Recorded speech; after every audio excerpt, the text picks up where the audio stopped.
Hello learners, this is Excel with Habeeba. We are studying perspectives in education with the topic history of education. In the last class we have done related to the Vedic period. How was the education during Vedic period? Now let's analyze the education in ancient India during pre-Vedic and post-Vedic period today. Let's begin. The education in ancient India, pre-Vedic period, let's begin with. Before that, let's understand in ancient India there were no separate education systems, but learners once got admitted to the gurus came out as the learners of the highest order in quality. So if we categorize different changes in the Indian society, we will find clearly 4 different stages. Number 1, ancient India or pastoral India. Second, medieval India. Third, colonial India. And fourth, the independent India. Now the education in ancient India during pre-Vedic, before that this period is known as ancient India or pastoral India. I told you in this period you can get some information about education system of that time from the Vedas and the Upanishads. For example, you may find the following concept in Katha Upanishad. Let's see here.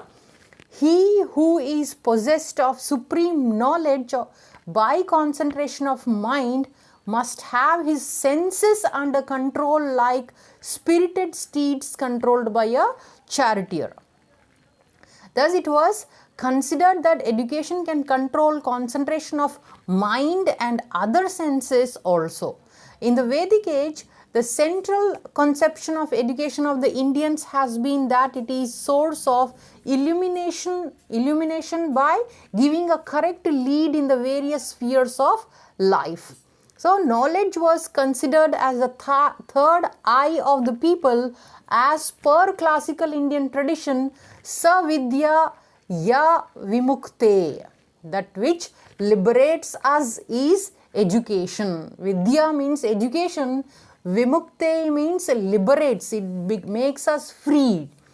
Because of education was the main aim of education. So the schools, colleges or universities were not structured as we find it in the present days.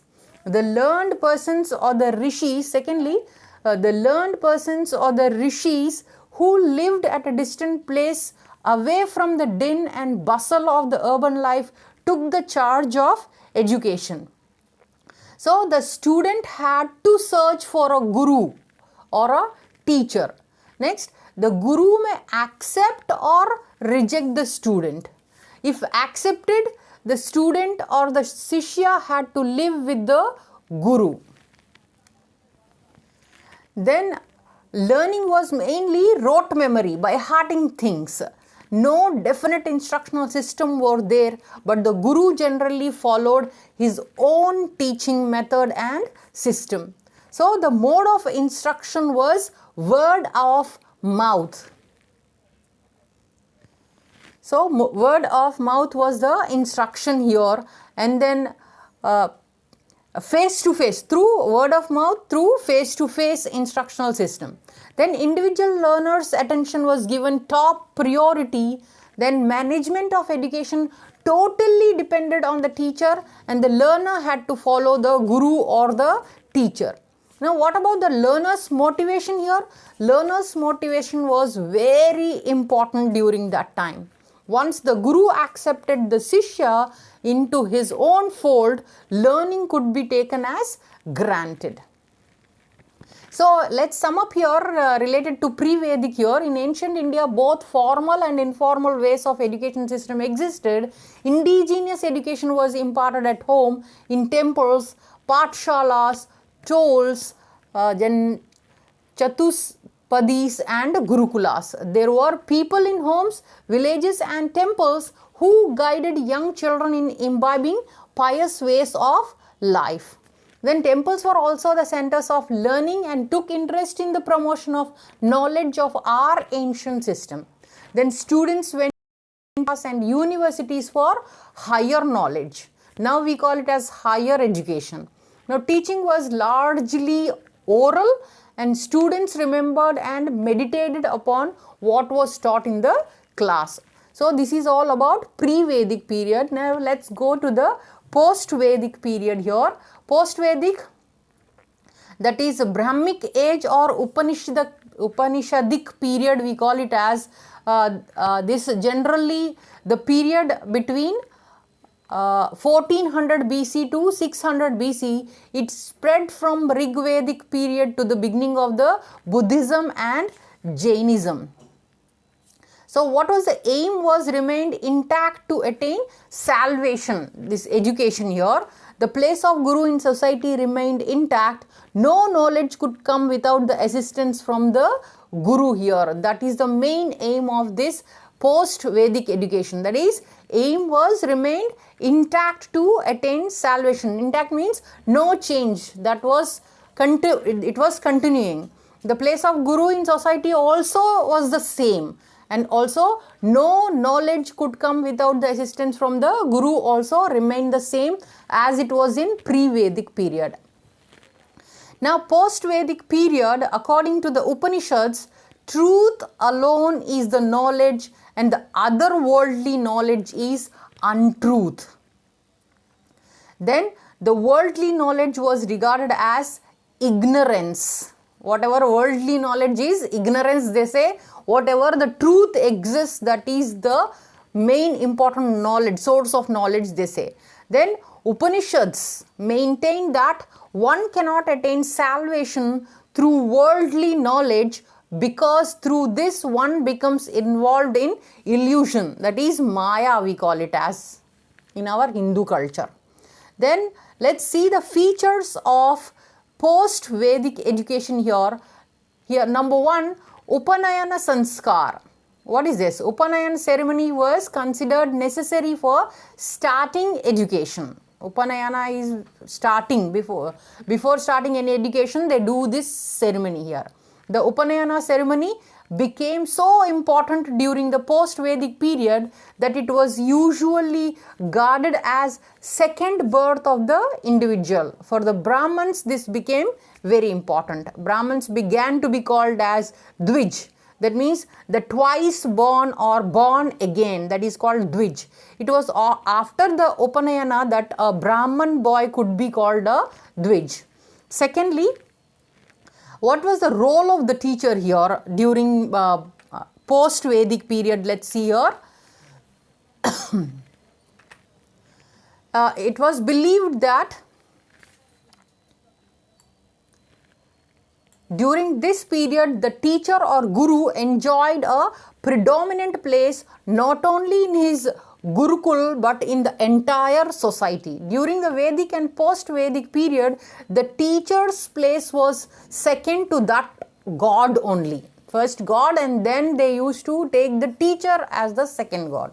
It was believed that no knowledge could come without the assistance from the Guru. In other words, it was believed that attainment of salvation was not possible without the help of Guru.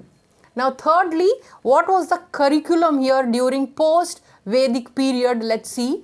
Veda mantras, that is hymns and verses, were principally taught in the Vedic period. During the post-Vedic period, various types of literatures were produced pertaining to the different Vedas.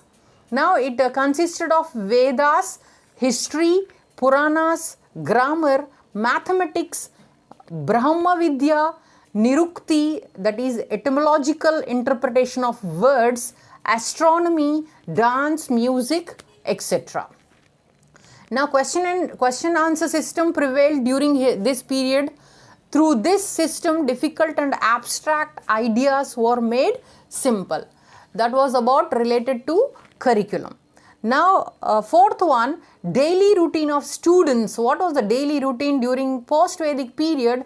The ashramas were the schools for them. So these ashramas were generally organized and run by the gurus for the daily routines of the students.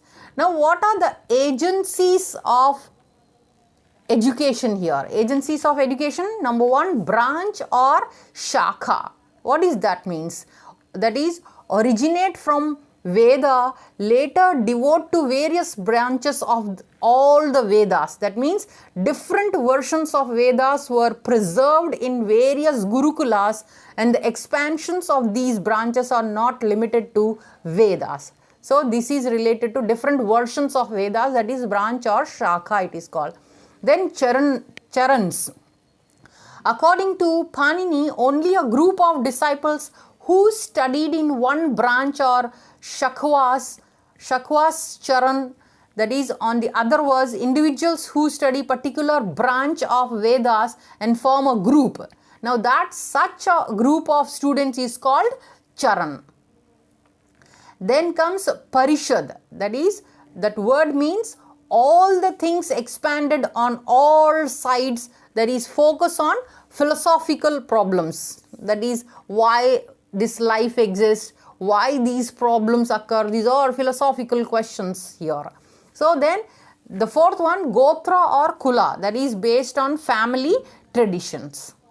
Now what about the society and culture in later Vedic period here? Let's see. The society increased in size. Now kinship involved into the hereditary form in which the son of a ruling chief gets the throne after the chief.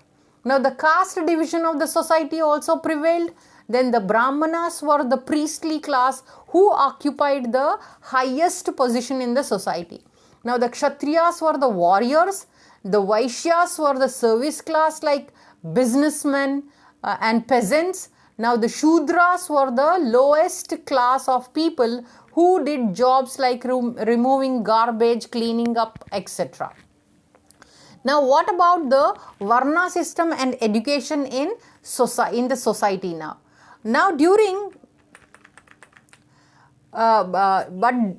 the post-Vedic period, Varna came to be determined by birth, they called. That is, by birth only these Varnas come into existence, they say. Now there are 4 Varnas they call: Brahman, Kshatriyas, Vaishyas and Shudras. Now the position of Varnas during the post-Vedic period had not degenerated so much as it is found today. Now differences between early Vedic age and later Vedic, quickly let's recapitulate them. Let's see. Number 1, under this first difference between early Vedic and later Vedic, the caste system was flexible and based on profession rather than birth under early Vedic. Now later Vedic, the caste system became more rigid in this period, with the birth being the main criteria. Now secondly, there was no concept of Shudra or untouchables during this early Vedic period. Now in the later Vedic period, Shudras became a mainstay in the later Vedic period. Their sole function was to serve those of the upper castes.